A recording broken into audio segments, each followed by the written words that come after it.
Welcome to Business Public.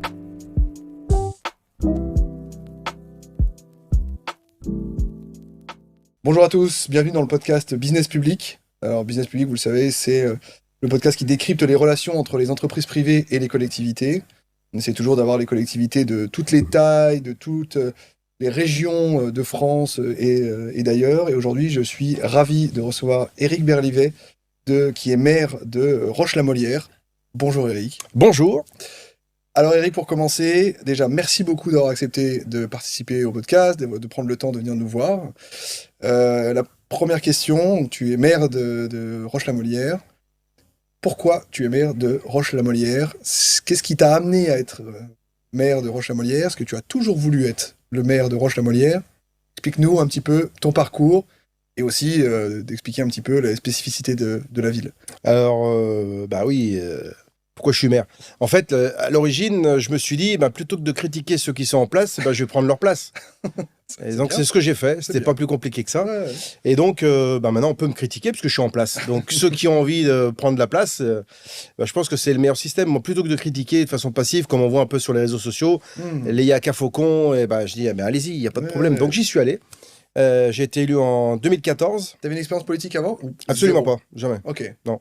C'était avec la candeur de... Ouais, en fait, je pense que c'était aussi par rapport au parcours professionnel. À un moment donné, on peut se dire, je pense être capable de pouvoir le faire. Donc, à un moment donné, il y a un déclic dans la tête avec le parcours de vie, le parcours professionnel. On se dit, même si c'est pas simple, parce qu'il n'y a pas de mode d'emploi quand on est maire, il faut 2-3 ans pour digérer, comprendre, etc. Et donc, j'ai été élu maire en 2014 et réélu en 2020 avec 5 listes. Et passer au premier tour, pratiquement 60% au premier tour, face à 5 listes. Donc je pense que les gens étaient à peu près satisfaits. J'imagine, au premier tour en plus. Donc voilà, ouais. Donc, mais il y en avait d'autres qui voulaient prendre ta place. Il y en avait pas mal, ouais. Mais je pense que les gens voulaient garder le rythme. Donc on a gardé le rythme et puis on verra les prochains mois comment ça se fera. Et en fait, c'est l'aboutissement un petit peu d'un parcours personnel et professionnel d'être utile au collectif. Et puis... d'avoir une vision, je vois business public. Et moi, ça me parle parce qu'en fait, gérer une commune, pour moi, c'est comme gérer une PME. C'est une PME de service public, de service au public. Et donc, il faut gérer comme une entreprise. On a à peu près 200 salariés, 15 millions de budget. Il faut gérer comme une entreprise. Même donc, tout a été mis en place ces 10 dernières années pour organiser la commune, pour qu'on soit le plus efficace possible. Et puis, changer aussi la manière de manager, avec plutôt un management bienveillant, juste, même si on s'est séparés et on a licencié 3 personnes. C'est très difficile dans la fonction publique de licencier quelqu'un. Oui, c'est sûr.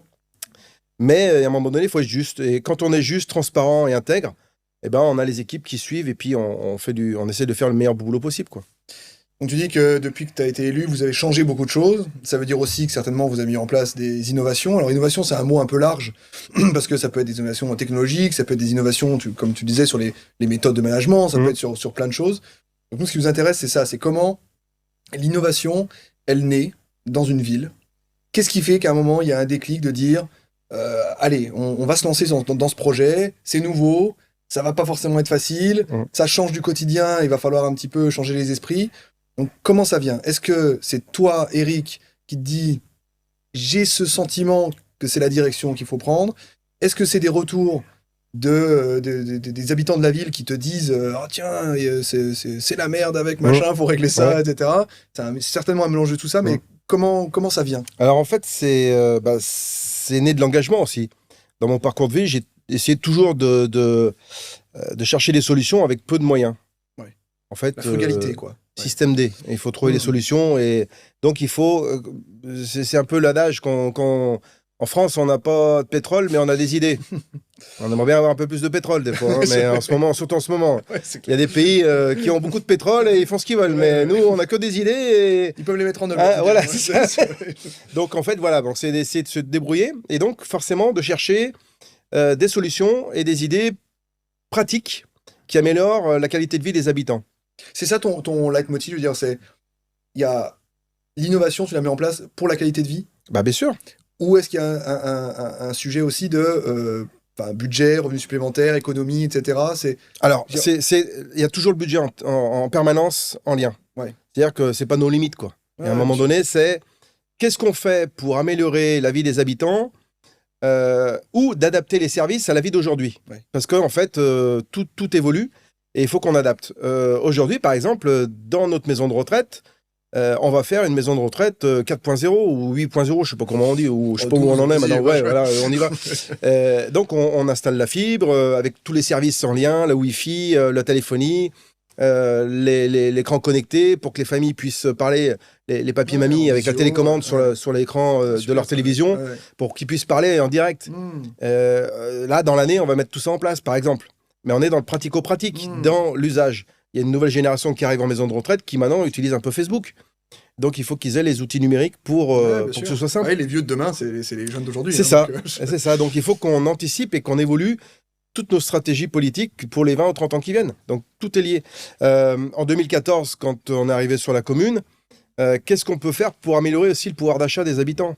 On a mis en place, par exemple, la mutuelle communale. On était les premiers à faire ça. Et ben on a fait gagner aux retraités qui n'étaient plus dans des groupements un achat groupé pour avoir moins cher. Dernièrement, on a mis en place la conciergerie pour que les personnes puissent rester le plus longtemps possible chez eux, avec une multitude de services et de panels à domicile, qui permettent que les gens puissent rester chez eux. On a dans une multitude de domaines, on a fait ça.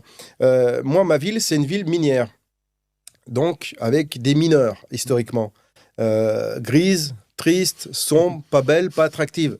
Voilà, je vous ai fait le panel, c'était très noir. C'est pas très bien vendu, mais... Non, mais justement, c'est qu'on est passé de Roche la misère à Roche la lumière, avec le street art, parce qu'en 2014, moi je suis un passionné d'art, et j'avais un contact avec des collègues artistes qui sont venus faire des œuvres d'art sur les murs, parce qu'en fait, voilà, on est devenu un musée à ciel ouvert. On a plus de 30 œuvres d'artistes mondialement connus sur les murs de la commune.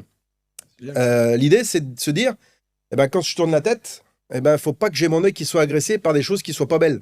Donc, c'est où du renouvellement urbain avec la rénovation des bâtiments, des rues, etc. Ou alors, quand on est coincé, eh ben, on essaye de faire une œuvre d'art. Mais sauf qu'aujourd'hui, maintenant, le street art a pris tellement d'ampleur qu'on n'a plus les moyens de se payer un mur. C'est plus un truc. Maintenant, l'opportunité que t'offres à quelqu'un de pouvoir dessiner sur un mur. Les artistes qui sont venus chez nous, ils sont à 9 000 € le mètre carré en galerie. C'est difficile de pouvoir se le payer maintenant. Donc, mais voilà, on a d'autres idées, il y a d'autres stratégies pour continuer toujours dans cette direction, d'améliorer le cadre de vie, l'image, l'attractivité, ce qui fait que tout le monde est gagnant. Les entreprises, les particuliers qui sont propriétaires de leurs bâtiments, parce que ça a pratiquement doublé en 10 ans leur valeur vénale, alors que sur les communes avoisinantes, c'est resté stagne. Donc en fait, tout est lié. En fait, on est dans une stratégie marketing territoriale avec une logique de service et on n'a pas augmenté les impôts aussi. Hein. Depuis que je suis maire, j'ai jamais fait augmenter les impôts. On a fait ce qu'on avait. Donc ça, c'est important aussi. Moi, je me mets à la place de celui qui paye des impôts et un bon père de famille. C'est-à-dire qu'on fait attention à ce qu'on a. Et pour 1 € investi, eh ben, il faut qu'on en ait un maximum. Donc c'est le ratio rentabilité par rapport à l'investissement. Donc on est là-dessus et ça fonctionne pas trop mal pour l'instant.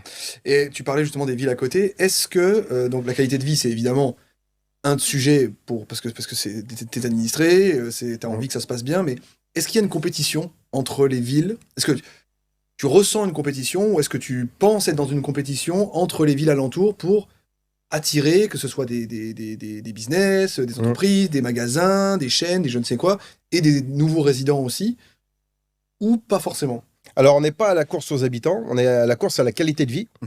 Néanmoins, moi qui suis ancien commerçant et entrepreneur, je me mets à la place des commerçants.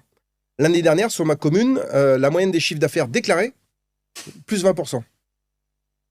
Plus 40, donc. Plus 20%, selon les syndicats. C'est ça. C'est énorme. Et donc, en fait, la stratégie, c'est quoi? C'est l'emplacement, c'est le stationnement, c'est le cadre de vie, c'est la facilité d'accès. À partir du moment où on amène tous les éléments, eh ben, les commerçants, ils n'ont plus qu'à être bons commerçants et on leur amène le flux possible. Donc, en fait, il y a beaucoup de villes qui se plaignent « Ah, j'ai plus de commerçants, j'ai plus d'attractivité ». Mais à partir du moment où on réfléchit un peu et on observe, sur les villes périphériques comme la nôtre, on n'est pas une ville centrale comme un centre-ville, on a besoin de la voiture. Il y a les transports en commun. Alors, c'est où on développe des autoroutes du vélo, mais il faut des vélos cargo aussi pour aller faire les courses. et électrique, parce qu'on n'est pas tous sportifs et on n'a pas tous des mollets. Et puis, ils n'ont pas tous le même âge. On n'a pas tous le même âge. Ou alors c'est les voitures. Et les voitures, il faut les rendre accessibles. Et nous, centre-bourg historique, prévu pour les piétons et les charrettes à l'époque, Pas prévu pour stationner les voitures. il faut trouver des idées. Ouais. Donc on a fait tomber des bâtiments, créé des parkings, mis en zone bleue pour avoir une bonne rotation, pour ne pas que les commerçants se garent devant leur commerce toute la journée Ouais. et qu'ils libèrent la place pour leurs clients. Mmh. Parce qu'ils n'ont pas compris le concept des fois, certains. Donc il Non, faut leur mais imposer le c'est- système. c'est Et, tellement ça, enfin, et c'est du basique. ouais. Donc à partir du moment où on a compris le concept et qu'on impose une zone bleue et du parking et de la rotation et un beau cadre de vie, ça glisse derrière. Ouais, Donc ouais. c'est pas compliqué en fait de gérer une ville. Il faut juste observer et avoir du bon sens. Et le faire. Et le faire. Parce qu'observer, avoir la bonne ouais. idée, après, il faut le faire. Ah, il Et faut le justement, faire. donc c'est la suite. C'est-à-dire Mmh. que là, l'innovation, elle vient justement de ça. Donc toi, tu observes, tu as des remontées des gens qui habitent. Mmh. Tu te dis, OK, bon, bah là, typiquement, on a un sujet de stationnement, on a un sujet de cadre de vie, etc. Quand tu as décidé de dire, OK, ce sujet-là, on va le traiter, tu vas soit travailler avec une boîte privée, ou avec des boîtes, ou avec des artistes. Enfin, je mets les boîtes, je mets un artiste comme une boîte. Enfin, je veux dire, Ouais, c'est c'est ça, un ouais. prestataire, quoi. Mmh. Donc, comment tu les sélectionnes? Comment tu choisis en te disant, je vais bosser avec cette boîte-là? C'est quoi tes critères de choix et comment tu les trouves? Alors, il y a plusieurs solutions. Je dirais, il y a deux groupes. Il y a le groupe où c'est moi qui vais faire du sourcing par rapport à un sujet particulier qui est hors norme, où mes services n'ont pas l'habitude. Ouais. Ça, c'est moi qui le traite, je vais faire mon sourcing. Et après, on rentre dans les marchés, droit de vie, etc. etc. On essaie de trouver la solution la plus efficace et en règle avec la législation pour aller... mais j'essaie de faire du sourcing pour trouver le meilleur rapport qualité-prix et prestation pour la commune. Ouais. Toujours dans l'intérêt de la commune, pour qu'on ne cherche pas le meilleur prix, on cherche le meilleur rapport qualité-prix-prestation. Et d'autre côté, par exemple, pour tout ce qui est voirie, assainissement, on a la métropole qui nous aide à accompagner, ou alors on fait des marchés traditionnels avec des fournisseurs traditionnels. Typiquement, on achète une voiture, ou on passe par l'UGAP, ou on passe par le concessionnaire local, et on cherche droit de vie. Ouais. Et on essaye de trouver... Voilà, c'est très basique. On a le produit traditionnel, le service traditionnel de la commune, et tout ce qui est un petit peu innovant, hors norme, et qui n'est pas standard. Ouais. Et là, c'est moi qui m'y colle. Ouais. Et justement, donc, sur du pas standard, là, tu parles d'acheter, d'appel d'offres, etc. Nous, ce qui ressort assez souvent, c'est de dire c'est difficile d'acheter de l'innovation. Parce que souvent, tu tombes sur une boîte qui fait ce que tu cherches d'innovant, pas forcément deux autres concurrents pour aller faire 3 devis. Tu peux acheter soit avec le seuil des 40 000, soit le seuil des 100 000, c'est innovant, soit tu te lances à faire un AO, soit... Tu as un panel quand même de possibilités d'achat qui est assez large. Comment tu décides? J'imagine que c'est celui qui permet d'être le plus simple et le plus sécurisé juridiquement. Mais comment tu choisis? Alors moi, c'est simple. C'est que quand je veux aller dans une direction où on a une technologie particulière, j'ai ma DGS et mon directeur financier, je leur dis de venir et je leur dis démerdez-vous pour me trouver une solution. C'est pas compliqué l'histoire. C'est bien, oui. Donc moi, je veux arriver à un résultat. Je suis assez têtu, je sais où je veux aller pour qu'on trouve une solution pour améliorer les choses et pour trouver un outil technologique. Et on y va, quoi. Alors après, avec certains fournisseurs, comme on est souvent un peu précurseur dans pas mal de domaines, on fait un deal pour le démarrage, comme ça on montre aux autres que c'est possible. Et après, on rentre dans un système client-fournisseur traditionnel par la suite, quoi. Je prends l'exemple d'Iliwap, par exemple, qui est une start-up française de Saint-Étienne, donc à côté de chez nous. On l'a reçu. Voilà, que vous avez reçu il y a quelques temps, qui a lancé un produit innovant. On était la première commune test pour démarrer l'activité. Et puis après, on les a aidés en termes d'image. Et ils ont pu s'appuyer sur l'image de la commune en disant, regardez, ils le font sur... Ce qui fait qu'après, aujourd'hui, ils ont des milliers et des milliers de villes. Depuis, je crois qu'ils ont commencé en 2017 ou 2016, un truc comme ça, un peu comme vous. Plus de 3000, un truc comme ça. Voilà, et puis le rythme est bien soutenu maintenant. Donc, il y a plein de choses comme ça où moi, j'utilise vraiment la commune comme un laboratoire d'essai parce qu'on ne va pas attendre que les autres fassent pour avancer. Il ne faut pas perdre de temps. À un moment donné, il y a des outils qui existent, il y a des talents et des compétences et des entreprises qui ont des savoir-faire. On va les utiliser. Ça sert à rien d'attendre. Et un AO, si tu dois te lancer dans un AO parce que, je sais pas, ça dépasse les seuils, etc., tu réfléchis à 2 fois à lancer un appel d'offres. C'est quoi la douleur de lancer un appel d'offres pour une ville de, c'est à peu près 10 000 habitants? 10 000 habitants, ouais. C'est quoi la douleur, le temps, le risque juridique? Alors, on fait des marchés ou des appels d'offres, ça dépend les sujets, mais moi, je préfère être bien cadré, transparent, qu'on fasse les choses de façon la plus transparente possible, parce qu'en fait, déjà, on n'a rien à cacher. Et après, on regarde en fonction des sujets. Là, on a refait un gymnase, on était en dessous du seuil, on était à 6 millions et des brouettes, on était en dessous du seuil que la commune... mais j'ai quand même voulu faire un concours d'architectes pour qu'on nous apporte une plus-value esthétique, technique, ou un regard un peu pertinent. On aurait pu choisir quelqu'un, le faire nous-mêmes et sans faire de concours. Mais j'ai préféré, pour ce sujet-là, partir dans un concours pour justement être plus ambitieux que ce qu'on voudrait éventuellement. Donc, et d'avoir la tête, d'ouvrir sa tête, de dire, laissons une chance à d'être, comme dirait Jean-Claude Van Damme, d'être aware.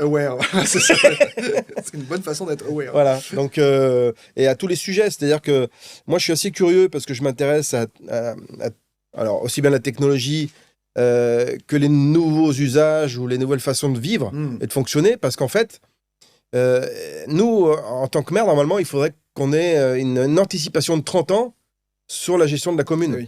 C'est-à-dire que nous, on est de passage, mais on prépare le terreau de ceux qui vont reprendre la suite derrière. Donc si on n'anticipe pas ça, ça n'a aucun intérêt. Si on fait du one-shot ou après moi le déluge, comme c'est le cas beaucoup, partout, après moi le déluge, après moi la galère, et puis l'endettement, la gestion, voilà, donc c'est compliqué. C'est sûr. Donc là, tu as choisi ton sujet d'innovation, tu as sourcé la boîte selon le type d'innovation, tu sais comment les acheter. Maintenant que tu vas déployer cette solution-là, tu sais, il y a le syndrome un petit peu, je sais pas s'il est français ou pas, mais syndrome de faire des POC, des proof of concept. Et là, tu fais des POC, avec des petits machins, ça dure 1 an, et en général, tout le monde l'oublie, personne ne suit, et on se revoit au bout d'1 an, t'es qui, toi? Comment tu fais pour suivre les choses que tu déploies? C'est quoi un peu le timing? C'est quoi la méthode que tu as pour se dire, je veux à la fin de cette période juger si c'est bien ou pas? Et la question suivante, c'est comment tu juges si c'est bien ou pas? Alors j'ai mes équipes déjà qui me calment et qui me canalisent, parce que j'ai beaucoup d'idées à mettre en application, et le problème c'est que si on en met beaucoup en application, on peut pas aller au bout. Parce qu'après j'ai personne derrière, j'ai pas de back-office pour faire le suivi. Donc le back-office, en fonction des différentes actions, c'est le retour direct à la population. Qu'est-ce que ça apporte? Ou au service pour améliorer leur travail, ou à la population. Depuis 2014 que je suis maire, je crois que le budget numérique informatique, on a commencé, je crois, c'était dans les 10-12 000 euros par an. 2014. Aujourd'hui, on n'a pas loin de 200 000. Logiciel, métier, abonnement, matériel, etc. Serveur, double serveur sécurisé. Enfin voilà, on est dans l'ère du numérique, mais c'est peut-être un peu plus contraignant, mais c'est beaucoup plus sécurisant. Donc, mais par contre, pour tout ce qui est innovation ou les projets et le suivi des projets, pour reprendre l'origine de ta question, on le voit en interne avec les équipes de direction, les équipes de personnel et tout ça, et les élus, pour voir la pertinence. Et si un truc qui s'éteint, s'il s'éteint, c'est qu'il n'était pas utile. Pas utilisé, Donc, on l'a essayé, mais il va s'éteindre parce qu'on ne l'a pas utilisé ou on n'a pas pris le temps de le travailler correctement et de l'utiliser correctement. Mais en fait, il y a une multitude d'usages qui sont peut-être pas pertinents aujourd'hui, qu'on a fait il y a 3-4 ans qu'on n'utilise plus. Trop en avance et on était peut-être un peu trop précurseurs sur certains trucs. Et ça reviendra, mais au moins ça aura permis d'essayer et de voir ce que ça donne, quoi. Et alors là, c'est avec les services, mais comment tu arrives à mesurer, si c'est quelque chose que tu mets à disposition de la population, où justement tu veux améliorer la qualité de vie, comment tu arrives à juger si c'est mieux ou pas? Est-ce que, tu vois, c'est des interviews, des questionnaires, des choses comme ça? Ça, c'est pas compliqué, parce qu'en fait, une ville de 10 000 habitants, on est dans l'hyper-proximité. C'est-à-dire que moi, je me considère comme un artisan et pas comme un industriel. C'est-à-dire que je connais les agents, je connais une grande partie des habitants, et j'ai des retours directs, et je suis en contact en permanence avec eux. On a un outil numérique qu'on appelle le smartphone, avec les réseaux sociaux. J'ai des questions et des interrogations et des choses tous les jours. Tous les jours. D'accord. Donc, je suis en interaction permanente avec les habitants, aussi bien en insultes, ça existe, que en remerciements. En général, c'est vrai qu'on écrit plus quand on n'est pas content. Ou en préconisation. Et puis les réseaux sociaux, ça se libère, là. Les courageux anonymes se déploient et se reproduisent rapidement. Et c'est comme ça que toi, quand tu déploies quelque chose, une nouveauté, tu as des retours d'office, en fait. Ah oui, en fait, ça se voit. On voit l'impact tout de suite. On n'est pas équipé comme dans les métropoles, les grosses communes, de ressources internes pour analyser de façon très professionnelle les choses. Nous, c'est le ressenti. C'est le ressenti. Très professionnel, en même temps, pour avoir le sentiment d'une population. Je veux dire, il y a rien de moins, de moins scientifique que ça, quoi. Enfin, je veux dire, tu peux faire des questionnaires, tu peux faire des machins. En fait, c'est biaisé souvent. Oui, mais un maire, il est à portée de baffe. Donc, on a la réalité du quotidien. C'est-à-dire que tout ce qui se passe au niveau national, en permanence, nous, on a l'impact direct sur le terrain. C'est-à-dire que l'exemple flagrant, c'est la pandémie. Qui c'est qui a réagi quand il y a eu un problème comme ça en France?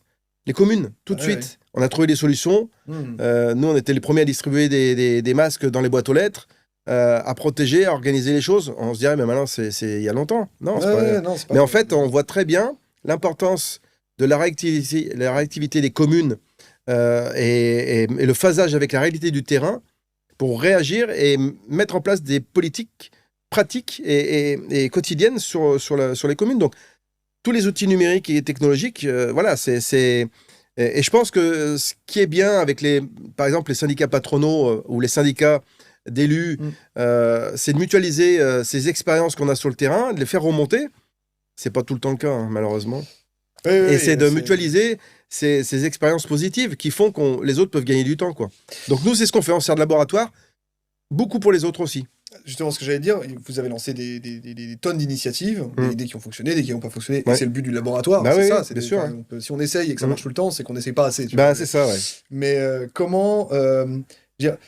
c'est quoi ta relation avec les maires? D'ailleurs, les relations que tu as avec les maires qui viennent voir comment ça s'est passé, par exemple, est-ce que c'est très local?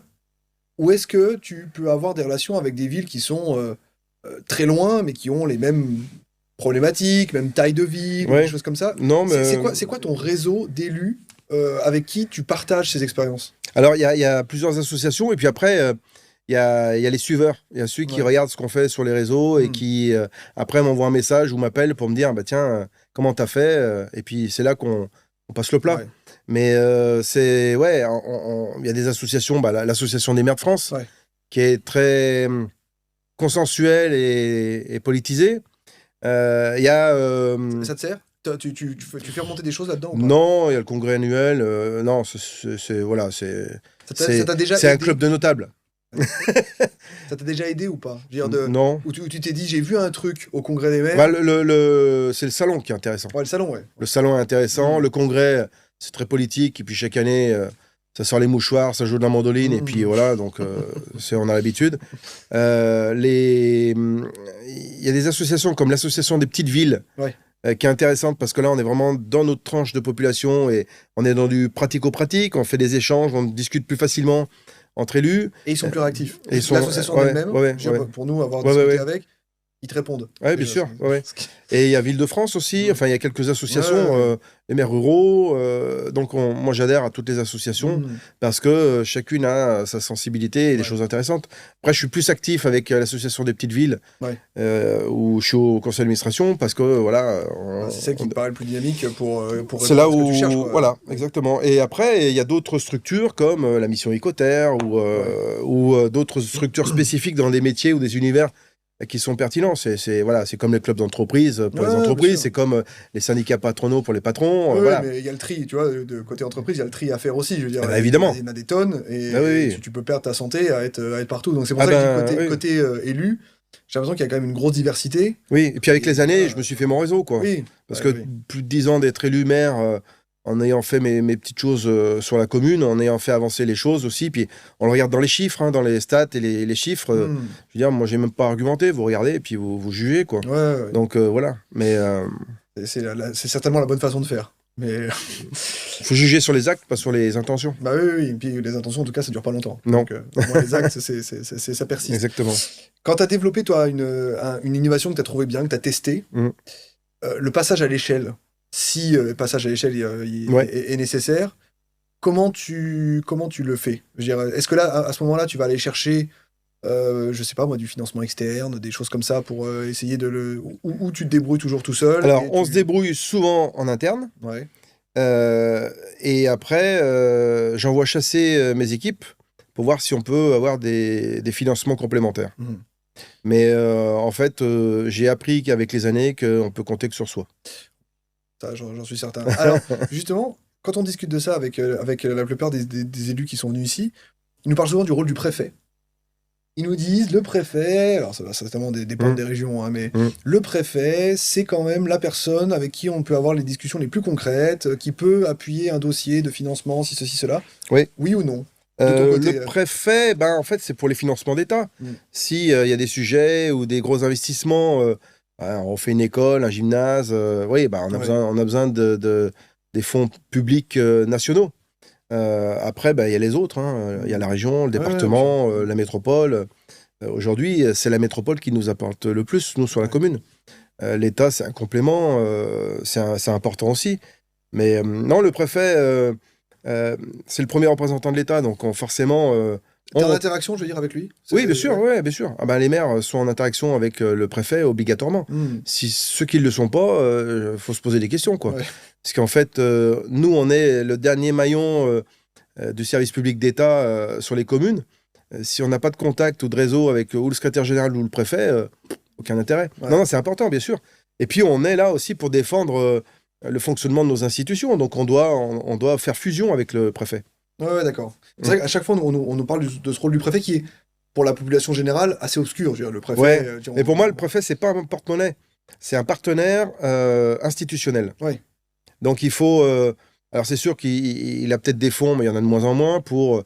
Mais en Ouais, fait... c'est pas forcément des fonds, mais c'est l'appui en tout cas et la vision du terrain qu'il peut Ouais. avoir versus quelque chose qui serait un petit peu Oui, plus dans alors les quand, nuages, quoi, tu vois. alors quand j'ai besoin, moi, d'avoir un appui ministériel, je vais Ouais. directement au ministère. Ouais. Bah, bon, Bon, si t'as tes entrées aussi. on va pas. Non, mais je veux dire, il y a un moment donné, faut pas avoir peur d'aller frapper aux portes, quoi. Ouais, bien sûr. Bah, si on en parle, Moi, je veux pas attendre les uns et les autres. Des fois, on peut avoir plus d'impact en se déplaçant. Et à un moment donné, je sais plus quel sujet. J'étais allé au ministère de la Santé. Après, voilà, faut essayer de trouver des solutions, même si on n'a pas le ministre directement, au moins un de ses conseillers. Et voilà, faut montrer qu'on a envie de faire bouger notre territoire. Et je pense que ça fonctionne aussi pas mal de se déplacer. Ah ouais. Bah, de se Mm. voir en vrai, de toute façon, de Ouais. façon générale, Ouais. c'est important. Aujourd'hui, sur l'innovation, en France, ça met du temps quand même à sortir. Les Mm. projets mettent du temps à sortir. Qu'est-ce qui fait pour toi que c'est lent? Qu'est-ce qui fait pour toi qu'on pourrait accélérer ça de façon radicale? Et si tu avais un peu genre la baguette magique je change ce que je veux dans le pays, tu ferais quoi? Bah, en fait, c'est pas compliqué l'histoire. Quand on connaît l'étymologie du mot libéraliser, eh ben en fait c'est ça. Faut qu'on arrête de se donner des blocages de partout pour tout, des règles, des normes, des contraintes réglementaires, administratives, européennes, nationales, bref. Hmm. On va aux États-Unis ou dans certains autres pays, du jour au lendemain, on décide d'aller dans une direction, on y va. On va pas attendre que le haut fonctionnaire de telle structure ait décidé de mettre un tampon pour telle fiche pour pouvoir arriver dans telle direction. Non, on est trop gangréné par un establishment administratif qui se protège, parce qu'il faut qu'ils prouvent qu'ils existent. Et donc, c'est toute une chaîne alimentaire qui s'auto-entretient et qui bloque le fonctionnement. Donc, c'est ce que j'ai essayé de faire sur la commune en facilitant les choses pour justement que nous, à notre niveau, on facilite les choses le plus simplement possible. Mhm. Mais les grandes collectivités et les grosses structures, elles sont rigides à cause de ça. C'est-à-dire qu'on ne simplifie pas la chaîne alimentaire économique, quoi. Ah, mais ça sera pas du jour au lendemain en tout cas. Ah mais- ben, ça serait une révolution, hein. Ouais. Et toi, justement, les relations que tu as, que ce soit État, etc., il y a des. Je sais pas, quand tu demandes une demande de subvention à la région, par exemple, tu parlais tout à l'heure, ça prend un temps fou. Ou alors ça va? Alors De nous, ton point de vue, dans ça la va? région Auvergne-Rhône-Alpes, ils ont mis un système qui est pas mal, donc c'est assez réactif. Puis on a des interlocuteurs, on a des gens physiques avec qui on Ouais. peut parler. Mais il y a des structures, on a des fiches, en fait. On parle à des fiches, Ouais. ou avec un ordinateur.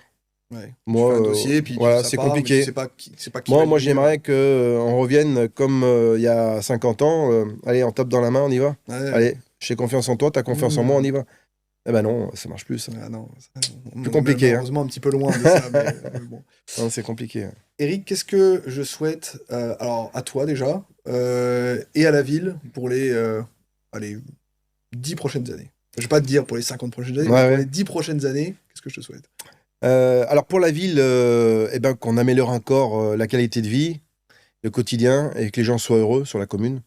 Donc c'est juste ça, quoi. Moi, C'est je bien. veux que les gens soient heureux, c'est Ouais, tout. ouais, ouais. Bah, c'est un Donc, bon- c'est un bon c'est, objectif. donc si on peut donner tous les outils pour que les gens soient heureux de vivre sur la commune, ça c'est moi c'est mon essence, Ouais. c'est ce qui me fait avancer. Et à titre personnel, eh ben, c'est que d'être apaisé, serein, zen, heureux, en pleine santé. Puis Et t'as envie de point. continuer? Pour l'instant, je suis encore motivé, ouais. Ouais.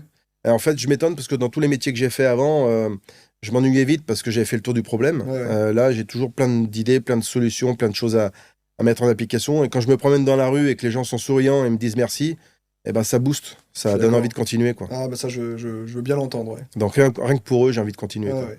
Bon. Eric, merci beaucoup À bientôt. d'avoir accepté. Et Ouais. puis à bientôt, puis on viendra te voir la prochaine fois. Ouais, pas de souci, avec plaisir. À Allez, bientôt. Merci Bye. beaucoup. Salut.